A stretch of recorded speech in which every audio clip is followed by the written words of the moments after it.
Unfortunately, there'll be no primrose and blue down Wembley way this year. However, we've got to not dwell on that result, and we've got Toulouse on Saturday night. Will Warrington Toulouse the Reds? Welcome to the podcast, everyone. Welcome, Rob. Yeah, welcome, Adam. It wasn't Warrington's weekend this weekend. There was too many errors, too many penalties. There's far too much that Warrington didn't do that contributed to Warrington's downfall. Yeah, it was just silly mistakes, wasn't it, really? We'll get straight into it. Obviously, the error count, I think it was 11-4. 3 of them were from James Bentley himself, and unfortunately, and that's not the Warrington we're used to, is it? Nah, and Warrington can do a lot better than that, and they were just making unforced errors. Yes, Hull KR were very, very clinical in what they were doing, how they were doing it. Warrington kind of went away from their own game plan. They kind of went away from what worked. Yeah, like you've said there, it was like we'd gone onto the pitch and everything we'd learnt in the week at training just disappeared. Just disappeared. Damn it. There was too many times where Warrington didn't respect the ball, give cheap possession over, and playing at 65% completion with no clean breaks and 11-5 error count. Those stats tell their own story, don't they? Yeah, you're never going to win a game with that many errors. Obviously, like you mentioned there as well, Hull KR were too clinical. I was very frustrated on Sunday, and I was like, I've got to compose myself a little bit. We've actually got to talk about this on Tuesday, sorry, and I watched it back this afternoon, and obviously loads of people blaming the ref. There was some decisions, obviously we don't want to get involved in that. There were a few decisions, obviously another 56-minute half with all the inconclusives and captain's challenge and everything, but everyone was moaning Hull KR on Sunday, but if they've still got the challenge, they have a right to challenge. Do you know what I mean? We can't take that away from them. There was a few, obviously, inconclusives, and I'm going to hold my hands up and say, you know what, that's a fair enough shout. Chris Kendall couldn't really see anything else.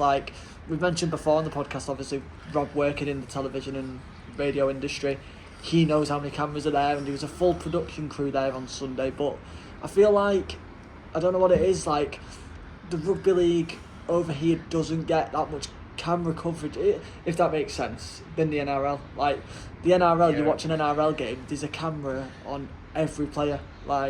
It doesn't make sense.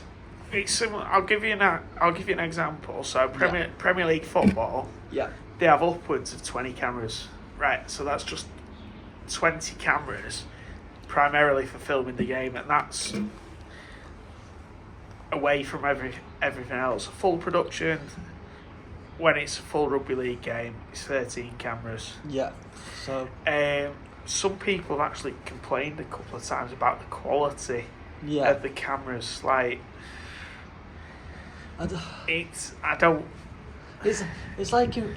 when they go over to we're going over to Toulouse this week. I don't know what it is. In Catalan it was fine, but it's like Toulouse this week. I'm sure the quality will be fine, but in the last few years, it's like we've gone back to the 80s. The camera quality isn't that good, but at the end of the day, we're still watching Warrington. We know it's Warrington. They've got primrose and blue. Yeah, it's not quite black and white yet, is it? Yeah, I can see why people are on about that. But I mean, Warrington were masters of their own downfall. Let's just go back to the game. Let's not get too technical, because we can get far too technical. Yeah. There was far too many errors, far too many penalties. And they just went well away from what they can do. Matty Ashton touched the ball twice. That tells you a lot in itself, doesn't it? It's kind of like we mentioned before. This year, obviously I know he had his injury, he was coming back, but like you mentioned there, he only touched the ball twice. Ashton's got the pace. Why are we not passing it to him? And I was going to mention to you, we were never going to break Hull KR down that middle. They were absolutely not. They were too strong. They've got the likes of Jazz Litton, Sam Luckley, Sue, Jai Whitbread, Batchelor. They're too strong down the middle. Yeah, you've got to hit them on the edges, haven't you? You've got to try and move them about. Yeah. When Warrington did move them about through Tanganoa, a little kick through. Was it Ashton who put the kick in? It was Ashton who put the kick in. Yeah. When they moved the ball like that and Sam Stone scored eventually, that was good. The game was well gone. Yeah. Warrington can't dwell on this defeat too much because they've got to get straight back into action. They've got Toulouse. Yeah, so Warrington can't really dwell on Sunday's game. They've got to move on quickly. Yeah, like I've mentioned there, like they can't dwell on it. We've got Toulouse. We've got two, I'd say, easy games, but you can't write anyone off this year, can you? No, there's no easy games this year. There's two games there though that Warrington should be winning, should be looking to win, and should be looking to respond to. I'm going to go into the podcast next week in a bit more detail about the ambitions of clubs. Okay. And looking at where Warrington are ambition-wise. Yeah. And looking at where Wigan are and Hull are, but just to give people a bit of an overall sort of idea of where Warrington should be and where they are at the moment. Right? Yeah, that sounds good. And it's only sort of some things I've observed through being at the Saints Wigan game and seeing the Wigan women and the Wigan men and how they adapt to things and how they go about things. Yeah, like we've mentioned there, like even Matt Pete said on Saturday on his interview, but it was quite a bit salty, wasn't it? He said a low knee player scores and they've got the bouncing around the town, and he said I think they've lost their identity. But like Matt Pete said there, like I know he's only trying to wind St Helens fans up, absolutely, but at the end of the day, like they'd lost the 2 points on the Good Friday game, but that's way behind them now. They're in a Challenge Cup final and they've backed it up with a win. And they've started to gain momentum again, haven't they? Yeah. So it's all well saying you've won in the league and stuff, but you've got to back it up in the cup. Yeah, and I think it's the other way around for Warrington. I think they've got to now be a consistent force within the Super League. Yeah. You've got 2 more trophies to play for. You've got league leaders. You've got the Super League Grand Final, but you've got to start backing that up. You've got to show your ambitions are real. You can't every season be like, oh, we've lost the final, it's all right. Oh, we've lost this. You've got to be aiming to be up there all the time, and you've got to be aiming to win these things. Yeah, absolutely. And this is what disillusions fans, because if you don't see you winning, they're gonna walk away. Your expectations become higher and higher because of more successful. Yeah, that's like you've spot on there. So like we've not been to we've not won a Challenge Cup since 2019. We've not been to the Grand Final since 2018. It's nearly 10 years. Yeah, like Warrington fans are getting a bit bored now, I'd say. And the frustration's real. So Warrington are in the 150th year.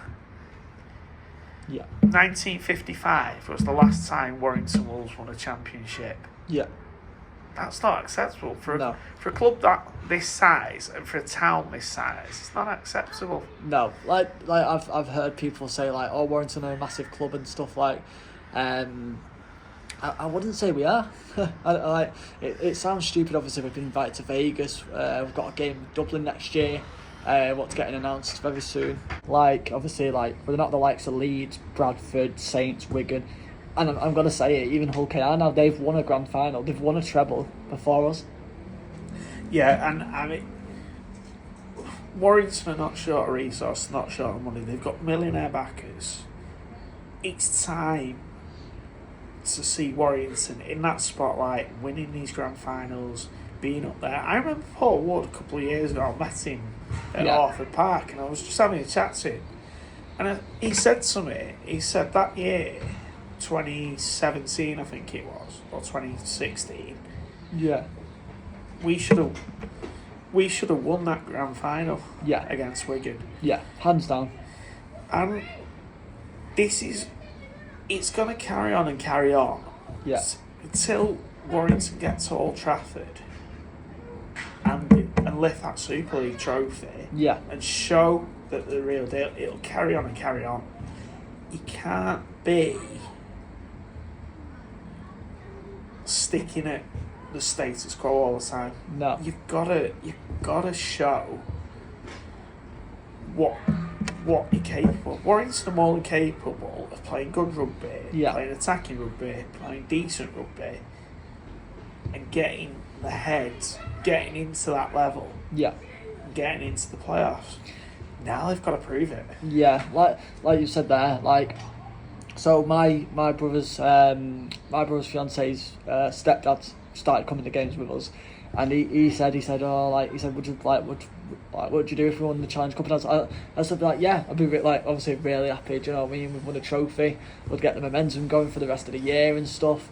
But I said to him you ask, and obviously it might be different obviously, but I said to him, coming from a perspective, you ask any Warrington fan now, they want to win the Challenge Cup and stuff, but you ask them very seriously, they will say they want the grand final. They're not bothered about the Challenge Cup. You get to play if you win the grand final, you get to play the champions of the world, of the NRL, sorry, and that's going to be a test in itself. Do you know what I mean? That proves that you are a very good team. But you've got to get there. Warrington. Let's break it down a bit. Warrington are making great strides with the academy and the reserve. Yeah. You can't keep waiting a couple of years. No. We need to talk about them now, if you get me. Yeah, but Warrington need to make that for themselves. They can't be seen all the time as, oh, they nearly got there or they nearly won. Yeah, because you don't... Sorry, go on. No, sorry, I was just going to say sports a fickle business. Yeah. No one, sorry to interrupt, no one cares, you nearly got there and stuff. They only care about the winner. Let's say Liverpool. They were Premier League champions. They absolutely waltzed through the Premier League last year. Yeah. And now we're struggling to try and keep the top 4 place. Here and now, that's what Liverpool fans are seeing. Yeah. They're seeing their team not doing very well. No. They've had an off patch this year. And I think Warrington, after that Challenge Cup semi-final defeat on Sunday, I think there's an element of Warrington fans feeling disillusioned. Yeah. And it's not an easy thing. No, it's not, is it? And it will take time. It's not an easy fix, it will take time. But how much time do you want? And which direction do you want to travel?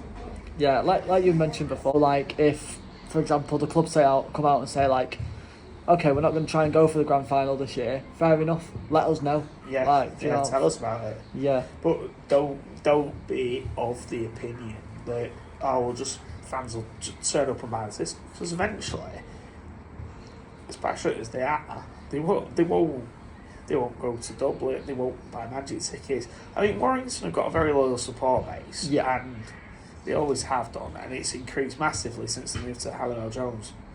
But it's about time. You've got to give fans something to cling on to. Yeah. It's alright doing this and this off the pitch, but you need to do it on the pitch as well. But you need to do it on the pitch as well. That's Hull KR. They changed everything about what they do. Off the pitch, on the pitch, round the pitch. They've created that aura. And that's where they're selling out home games quite a lot. Wigan create an aura because they're there or thereabouts all the time. Yeah. But it's not just what they do on the pitch. They're doing stuff off the pitch. And it's the little things as well that you need to do. Yeah, no, I agree. There are issues there for Burgess. Are they big issues, or are they a bunch of little issues that can be sorted? How do you attack it? And how do you attack playing Toulouse and Bradford in the next 2 weeks? My thought would be you want to put as maximum amount of points as possible. Yeah, no, I agree. I've said it before in the podcast. I think, obviously, it was a little blip in this weekend, but I feel Obviously, we've had some good results and stuff, but I feel like McNamara saved Burgess a bit this year. Obviously, his coaching standards and stuff. Obviously, like we've mentioned before, they're bouncing off each other. But yeah, I don't know. I don't know. Like if Burgess didn't have McNamara, if it was like Martin Gleeson again or something, like not many people liked him, but I think some experiments are best left unsaid. yeah, But there's got to be a thing, and this has got to be not only the players but the coaching staff. They've all got to be honest enough, Yeah. and look at the video, which they probably do, yeah, and say, well, this isn't good enough. This isn't the standard we're setting. yeah, You want your standards to be way, way up high. yeah, You don't want to sort of sit in the middle and be like, it's all right, it'll do. You got to push yourself. yeah, absolutely. And I think, and like I said there, just McNamara then, I think he's got a big challenge at Hull FC next year. Oh yeah. He's got a massive challenge. It's a massively huge challenge. Yeah, Because it's, without getting too political, you're gonna have to keep a lot of people on side next year, and if he's not allowed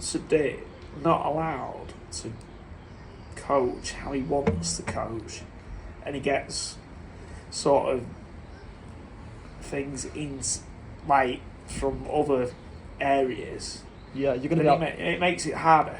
Yeah, it does. I mean, you thought Adam Pearson was unforgiving it all. Yeah, he's just a memory now, isn't he? Like, remember when he sacked Lee Radford live on TV? Yeah. Like I think he's got that on the back of his mind as well. If he doesn't perform, they'll terminate his contract. Nah, But I don't know. they've signed him up. They've signed him up for a reason. Yeah, Hull FC are a massive name in rugby league. yeah, It's two Hull clubs in one city. There's not many towns in rugby league where there's two clubs. no, absolutely not. You've got a city like Hull. You've got two massive big clubs. You've got one over the water that's really going places and taking it to new extremes.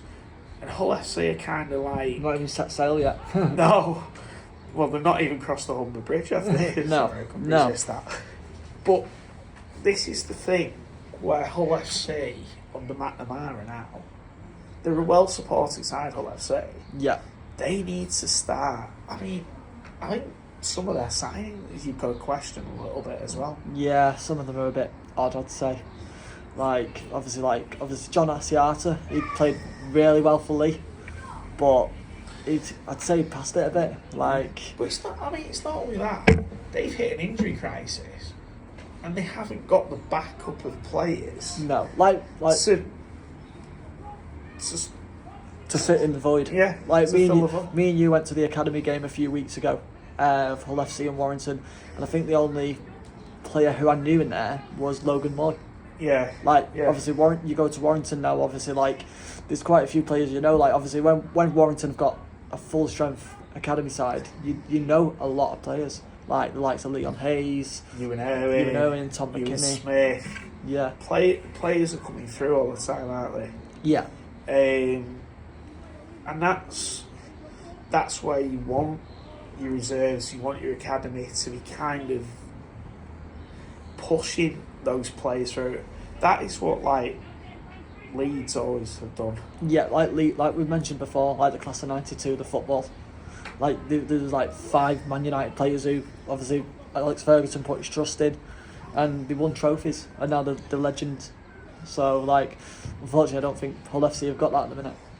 Nah, but also Hull haven't really They've got not that. No. I mean, they must have a superb medical team because they don't seem to get any injuries, and we've said this before. But I don't think their reserves at academy is as strong as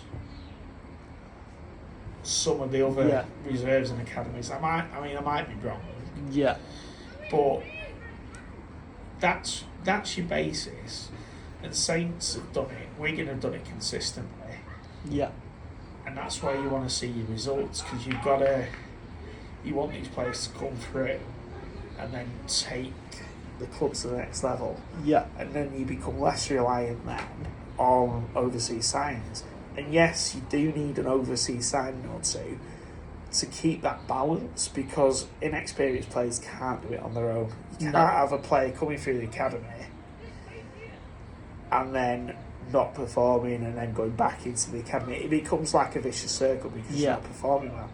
Whereas if you've got like slow burners come in, okay, we'll go back to reserves. I mean, to be fair to Sam Burgess, I mean, Sam gets a lot of criticism of people, and he's the head coach. That's part of his remit.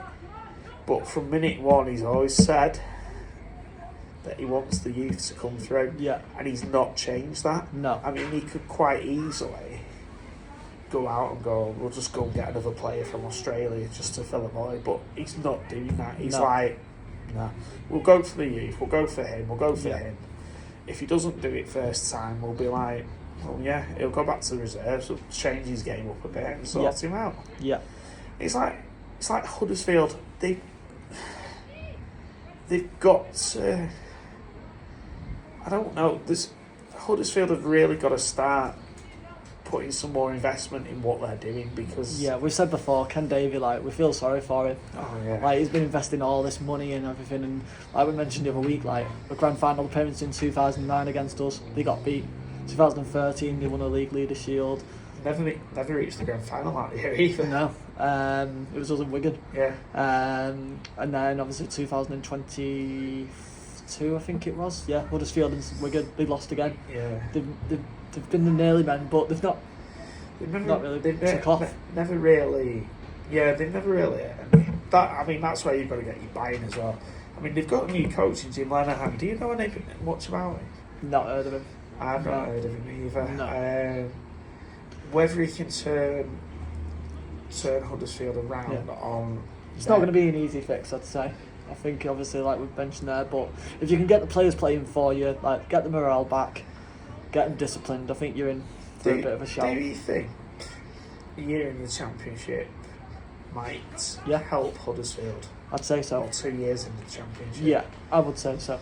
I mean, that's where Tony Smith started his coaching career. Yeah. As coach of Huddersfield. Yeah.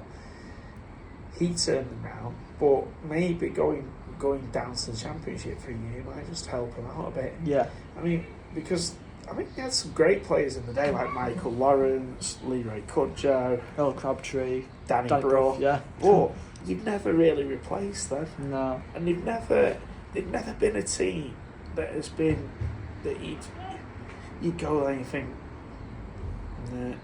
nah, we're not going to win today because Huddersfield are really on form. Yeah.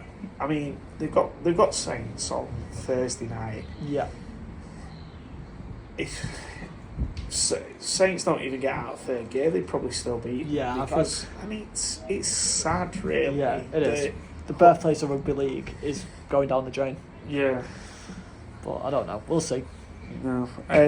But so we'll go back to the original point. Where do I go next from here? Because we got on to talking about the grand final. We talked about like every other single team in the league. We've just gone kind of round the place. So where do Warrington go from here? Because they've got to get back to do what they do. Yeah. I'm going to be sarcastic here. I'm going to say they've got to lose away on Saturday. That's where they go. But like we've said there, like Toulouse, they've been a team who have been unpredictable this year, and we can't take the foot off the gas. We've got to keep going now. Like, we've got to put that game to bed behind us on Sunday. Obviously, it wasn't a good game for everyone, but there's a shield and there's another trophy still up for grabs. Like, we've got to fight for that. Yeah, and people don't mind if you fight every second of every game, as long as you like show. And if you lose by a couple of points and you put the effort in and you're seconds away, yes, it's agonising, but yeah, you can live with that. Yeah. It's when you don't make the effort. You've got to make the effort, and if you don't make that effort, this is when the fans start to question why they're putting the support behind you. This weekend at Toulouse, Warrington should be using this as a fantastic opportunity to say, yes, we got beat in the Challenge Cup semi-final, but no, this is not how we play. Yeah. And also, let's see a nice big score. Yeah. As we mentioned before, though, it would be like Warrington. Like we need. I've said to you before, Robin, before the podcast started. This year, I feel like it's going to be points difference. I feel like that is going to be the main factor of the league. I feel like there's going to be the top four. I feel like they're going to be on the same points, but goal difference or try difference is going to be a massive factor this year. I don't think anyone's going to run away with it, but it's going to be a massive factor this year. Yeah, it's going to be huge, but you've got to. All the teams are going to be there competing for those two places at Old Trafford, and you've got to finish as high up in the league as possible.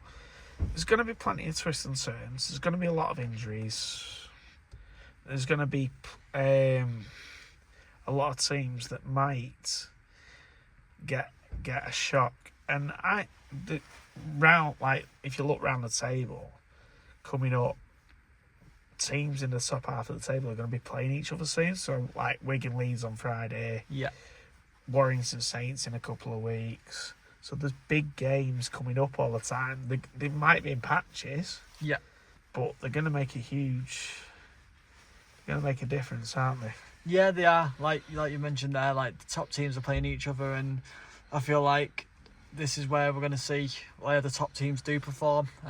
If they can keep that momentum up, then you will be looking at like obviously the top two for the next obviously 6 months and fighting a battle for the grand final. It's all about consistency, and if you've not got that, like you're not going to get there, unfortunately. No, and this is what you've got to do. You've got to build that platform, and you've got to show the fans that they're ready to play. They've responded. They know what they've done wrong in the Challenge Cup semi-final.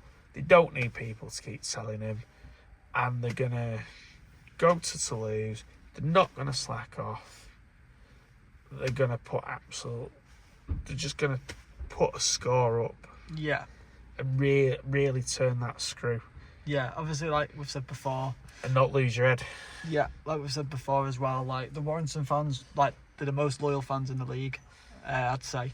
Like we've had it tough, obviously we've not won, obviously we mentioned before, we've not won the championship, the grand final since 1955. Like we're the most loyal fans out there, and loads of Warrington fans are going to be turning up in numbers again on Saturday, and they expect a result. Yeah, I mean, people spend absolute fortunes going to watch the team. It's not just Warrington.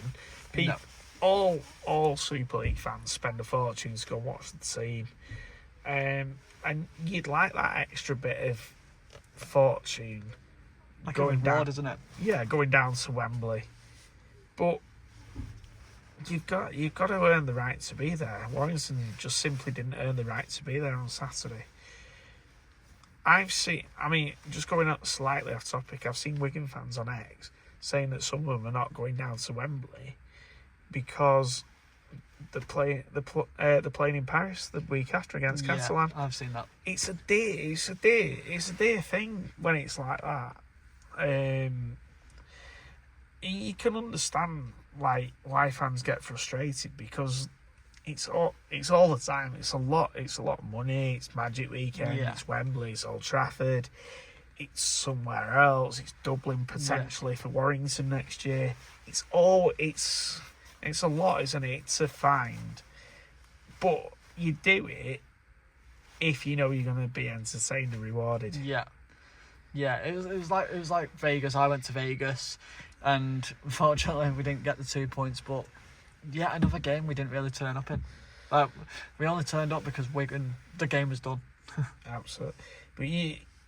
But this is where Warrington now needs to kick on and say, is this good enough? What do we need to do? I feel like the big, like Warrington, they suffer in the big games. Like it's all right saying like, oh, they want to promote the game and all that lot, but like I feel like Warrington should step foot back and just say, you know what, like it's amazing the opportunity, but no, thank you. Yeah. If you get me, like I feel like if it's going step away from being a big brand for a while and just be Be a rugby team. Be Warrington Wolves. Be Yeah. for the town of Warrington. Yeah. Don't worry about what other clubs are doing. Yeah, like obviously I know the fans would love it. Obviously the revenue they'd bring to the city, the town, or wherever they play, it'd be incredible. But like we've said there, just be a team. Just get on board first. Get your fans on board. Get fighting for them grand finals, challenge cups. Get to the finals, and then we'll look at that in the near future. Yeah, create that winning mentality, but give the fans that buzz to want to do it.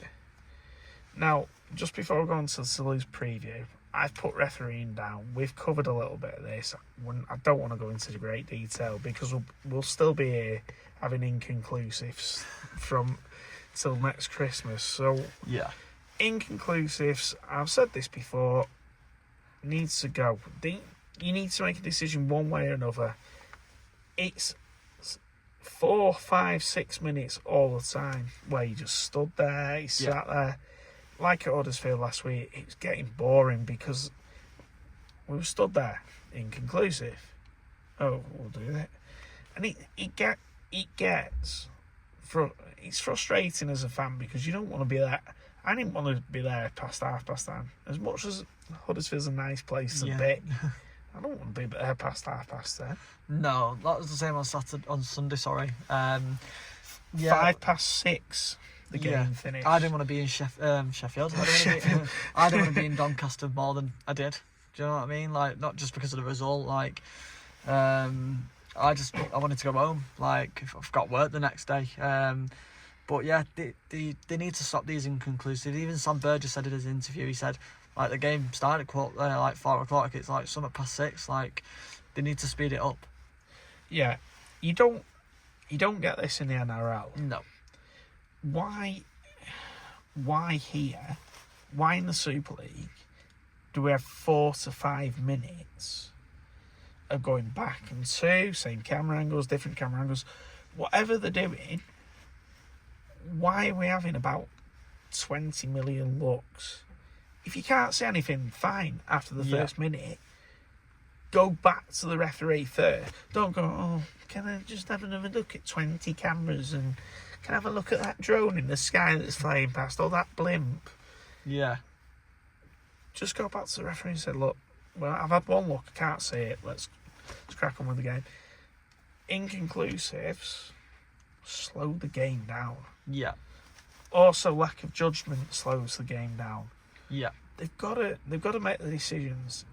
In rugby union, you get like an instant decision. You don't get any of this sort of, oh, we'll have a look at this camera, we'll have a look at this camera, we'll have a look at 20. You don't get it. There's got to be flow. It's like VAR in football. As much as people dislike it, it probably doesn't take 6 to 8 minutes to. Normally, well, depends if the referee wants to go to that screen or not. Yeah, but it's frustrating, and it's something the RFL referees department needs to get a grip of.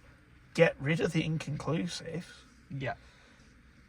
Because you get an inconclusive, you get your captain challenge back, which is fine, but it's just dragging on. It's dragging on. Yeah. We're supposed to be a fast, exciting sport. Yeah. Anyone sat there as a neutral watching that on BBC on Saturday or Sunday, and you got inconclusive challenges, and people be sat there going, "What is going on?" Yeah. Seriously. Yeah, it is daft. It is very daft. It's not.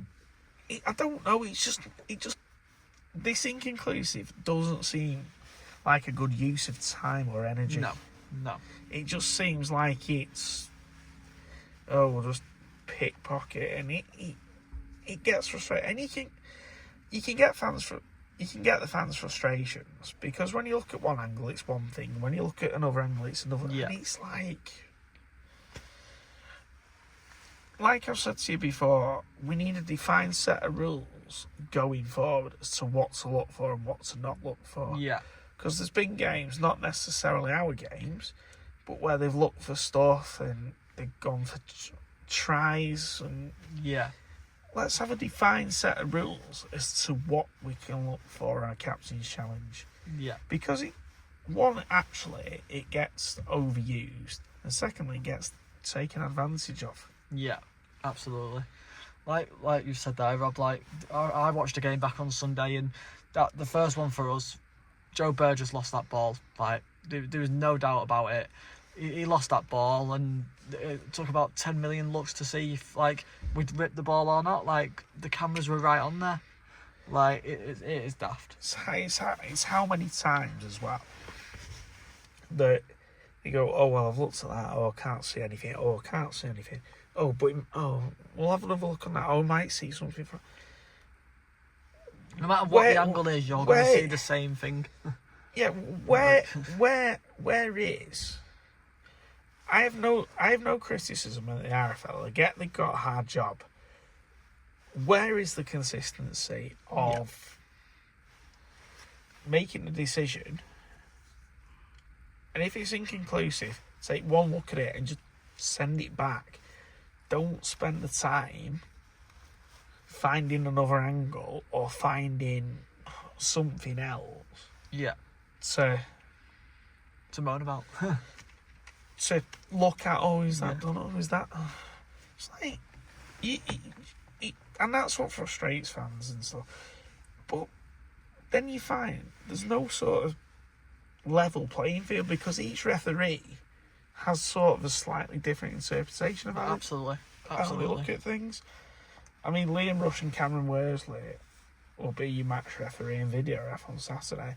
They're going to have a different way of looking at things to what Liam Moore and Chris Kendall have got. Yeah, that Cameron Worsley was the video ref against Huddersfield the other week. And we're going to be there again till about 8 o'clock at night. The game kicks off at 5. I reckon we'll still be there at 7:20 still playing.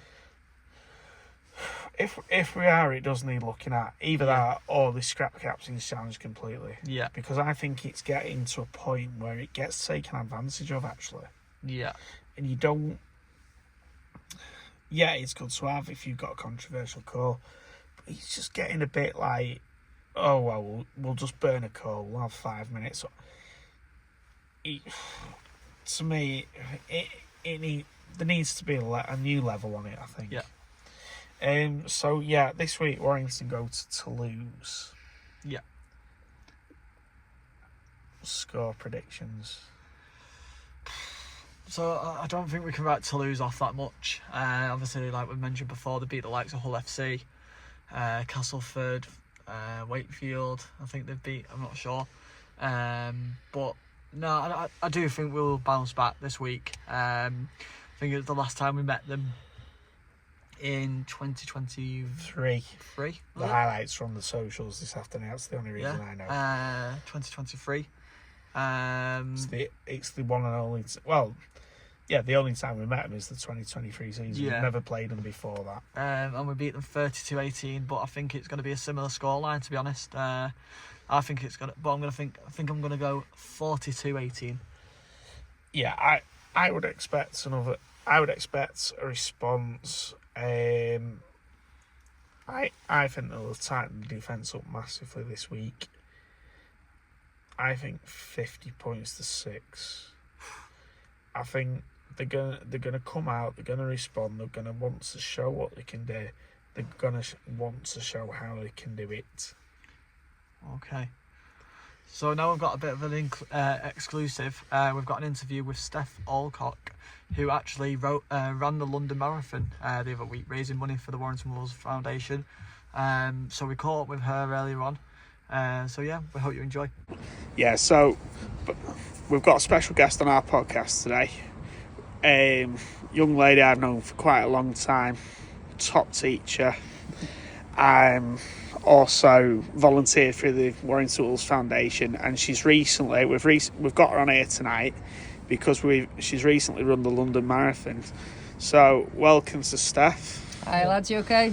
Yep. So Steph, talk us through what got you involved with the foundation to start with. Yeah, so initially it was when I was just before I was about to do my teacher training, and one of my modules at uni required me to volunteer for a certain amount of time, and I was kind of looking, throughout Warrington where what my interests were and whatnot, and I come across the foundation, And it was just a case of, sending an email in and inquiring.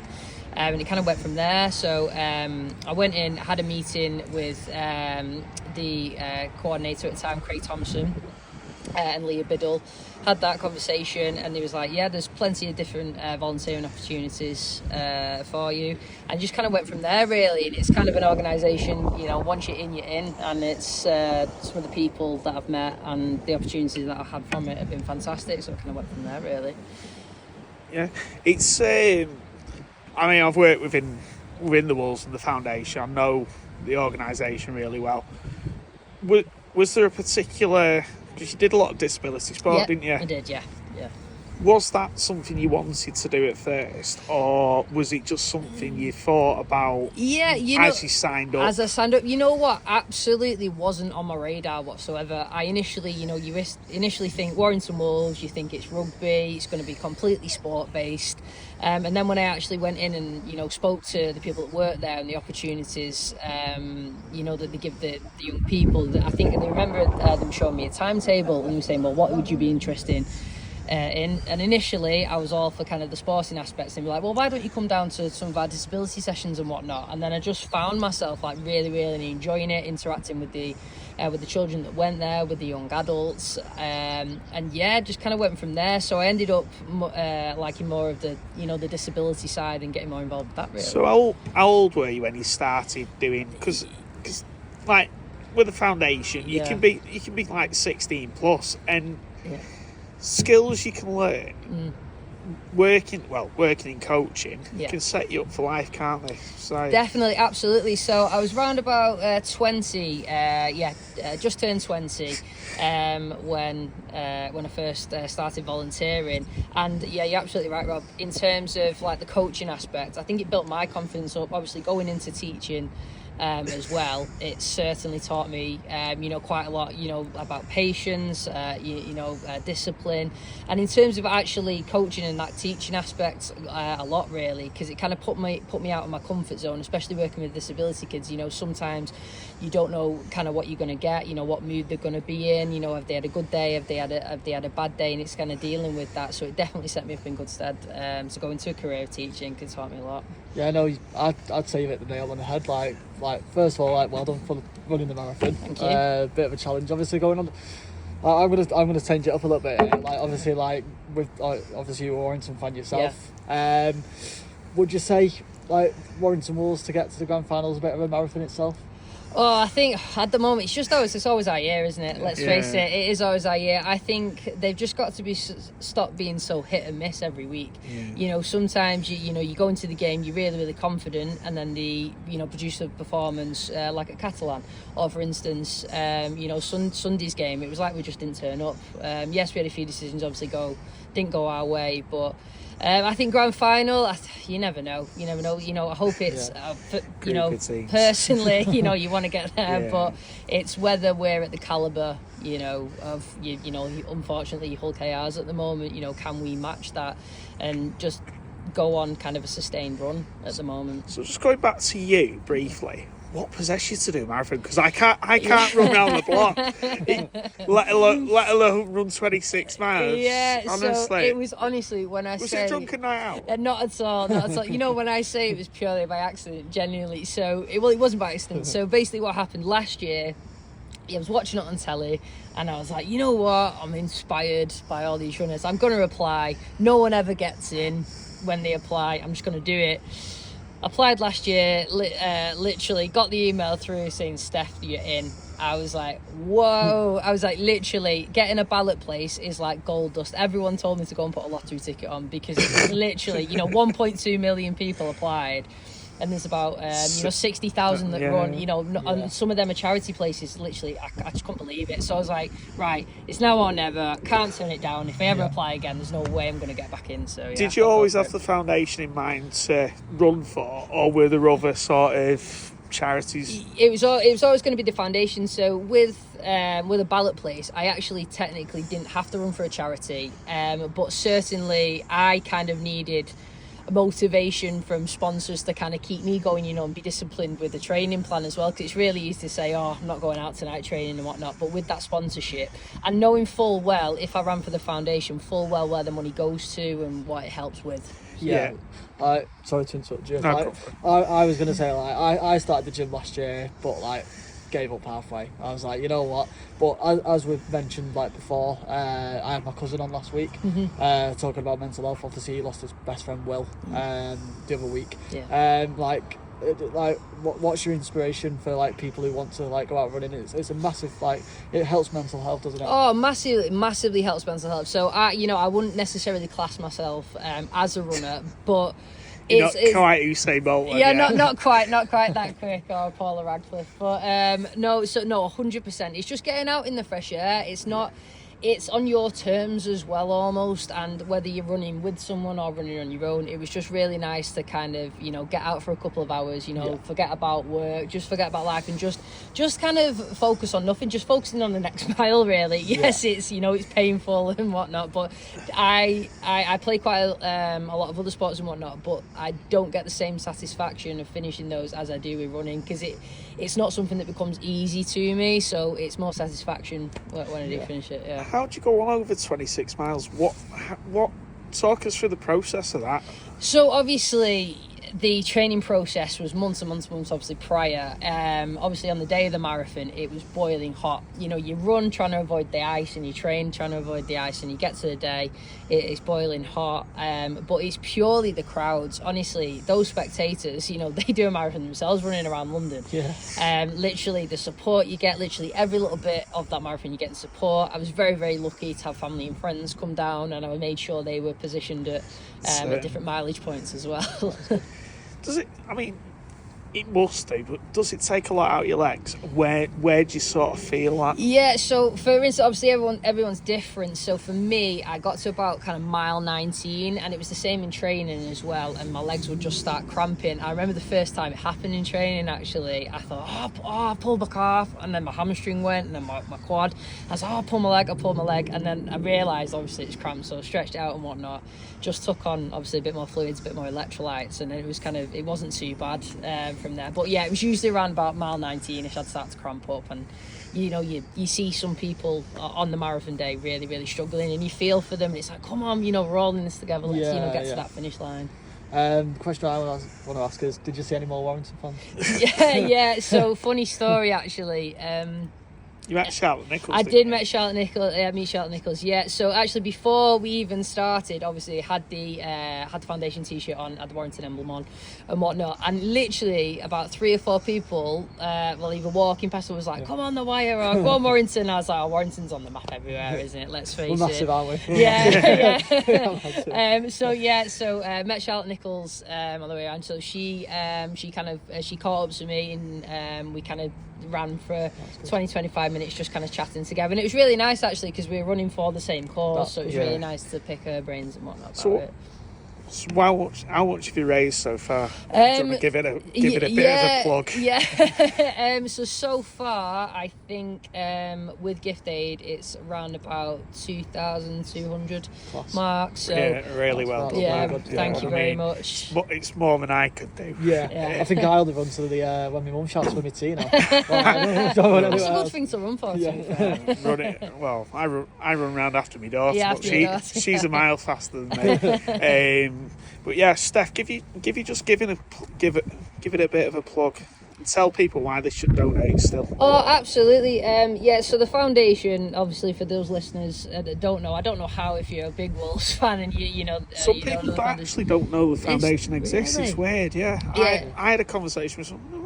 Oh, there's a Wolves Foundation. I was like, yeah. So the foundation, it's not just necessarily, like Rob said, in terms of, you know, disability. You've got the disability aspects and whatnot, but you've also obviously got the, you know, the able-bodied, the sporting aspects. But what they do, you know, for all ages or walks of life, doesn't matter who you are, what background you are, what age you are, they will find something for you. And the inclusivity of the whole organisation, you know, I've met people there that I'm friends with, you know, for life from there. I still keep in touch with a lot of the families that I worked with, even though I've not been as involved for the past few years. The foundation itself, like I say, you name it, they do it. Whether it's, like I say, whether it's disability sport, whether it's arts and craft.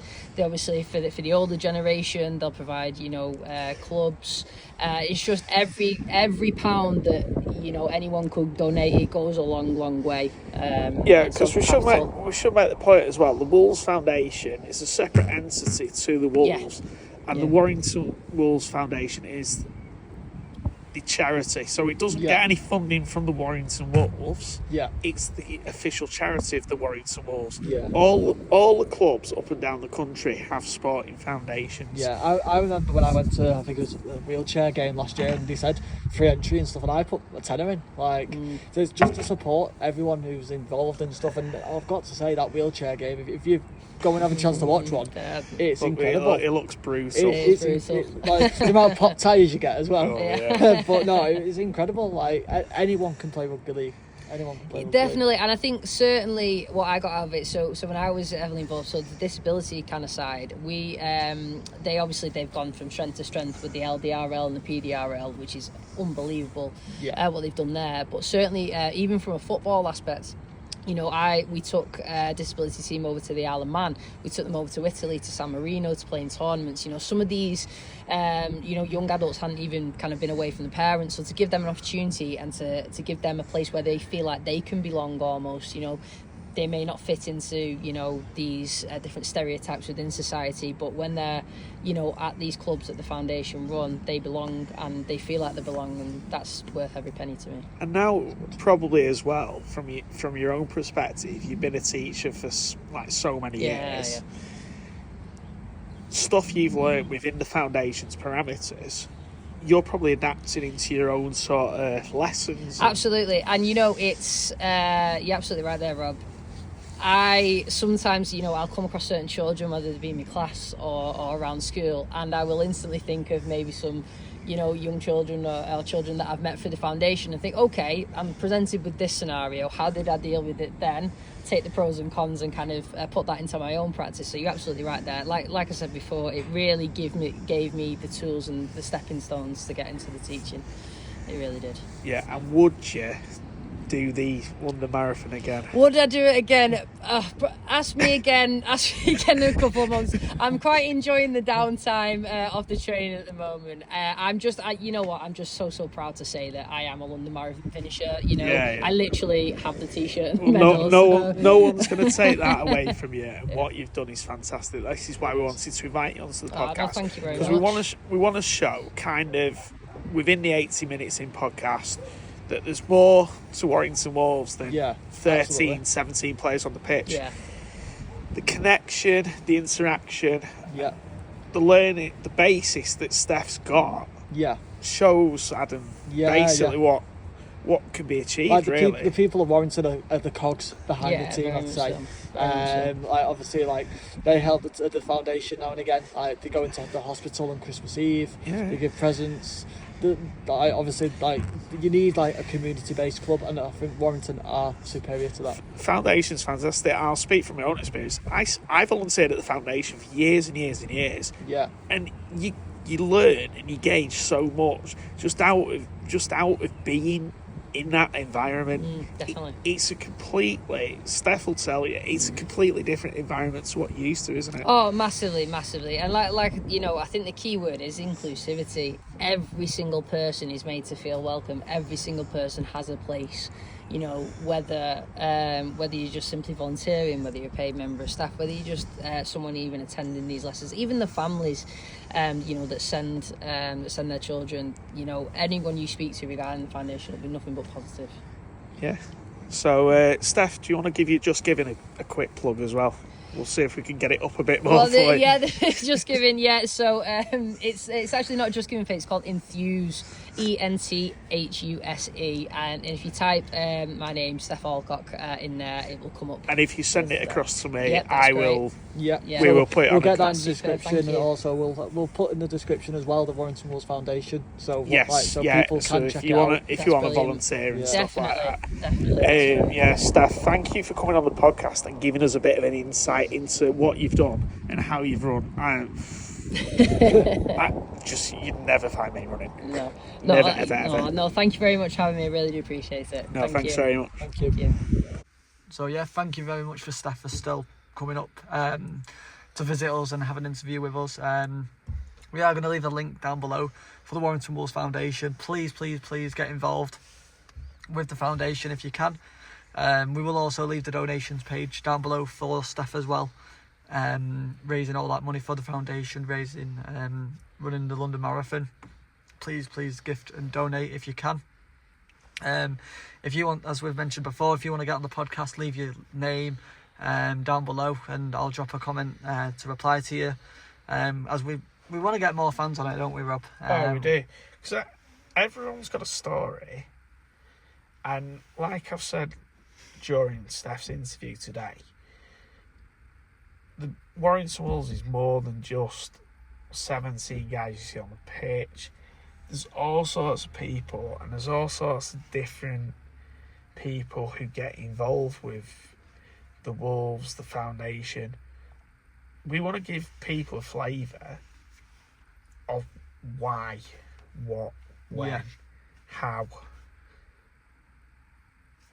It's we want to open people's minds, don't we? We do. We're not a surgeon or anything, but we do want to open people's minds, and we want to hear your opinion really of like Warrington and stuff. Yeah. We've got an exciting podcast coming up soon for the Magic Weekend. That should be fun. And I am going to post what we will be doing on the Facebook socials and the Warrington groups where I do post this podcast. So if you guys want to come along, feel free. But yeah, we will see you after the Toulouse game where we will be reviewing the Bradford at home game. Yes, we'll be previewing Bradford. Again, another big interesting game coming up. And guys, look after yourselves. And if you need to talk, drop a comment. We'll always come back to you. Yeah, we'll always come back to you no matter what. If you are going to Toulouse as well, have a safe journey. And allez les Wolves.